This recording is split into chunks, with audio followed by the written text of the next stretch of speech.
নমস্কাৰ সকলোকে জন্মাষ্টমীৰ সকলোকে সেৱা জনাইছোঁ দেই।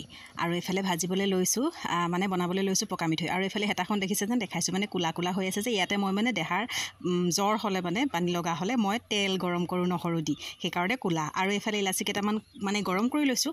আৰু এফালে মুনুকণে আকৌ গুৰখিনি কাটি দিছে ধুনীয়াকৈ পকা মিঠৈ বনাবৰ কাৰণে। আৰু জন্মাষ্টমী বুলি ক'লে পকা মিঠৈ মেইন।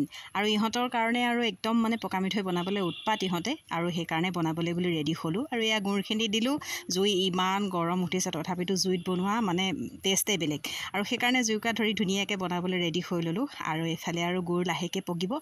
আৰু এইফালে ধুনীয়াকৈ পগাৰ পিছত অকণমান উলিয়াই এয়া চাওকচোন আপোনালোকে বাৰু কেনেকৈ বনায় পকা মিঠৈ। মই আকৌ এনেকৈ বনাওঁ দেই, ইমান ভালকৈ নাজানো, তথাপিতো ছোৱালীক খাব পৰাকৈ অকণমান মুখৰোচক হয় আৰু বুলি ভাবোঁ, নিজেও অকণমান টেষ্ট পাওঁ। অকণমান গৰু ঘিউ দি দিলোঁ, দি দিয়াৰ লগে লগে মুনুকণেও এয়া লাডু বনাই আছে। আৰু গোটেইখিনি খোৱাৰ পিছত এয়া চাওকচোন ইমান ধুনীয়া লাগিছে, টেবুলত একেবাৰে গোটেইখিনি সজাই থৈ দিছে আমাৰ মুনুকণে। আৰু এয়া দেহাই আকৌ এটুকুৰা ইয়াৰ পৰা ভাঙি খাই থৈ গৈছে। আৰু এইখিনিয়ে হ'ল পকা মিঠৈ আজিৰ জন্মাষ্টমীৰ কাৰণে। আৰু আমাৰ ঘৰৰ ওচৰৰ যদি কোনোবাই চাই আছে ভিডিঅ'টো, আহি যাব, চাহ একাপ খাই যাব জন্মাষ্টমী বুলি। আৰু সেয়াই আৰু আপোনালোকে